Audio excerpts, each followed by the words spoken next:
Тези ключове ще ги скрием някъде навън, на много скришно място и след много дълго време ще дойдем на същото място и ще видим дали са тук.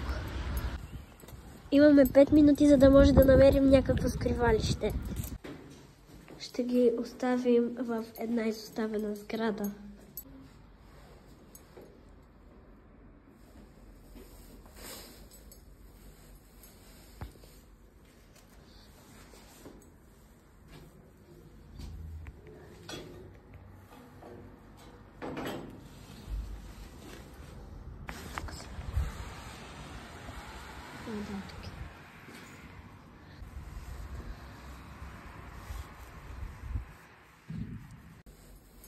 Изчакайте за час 2.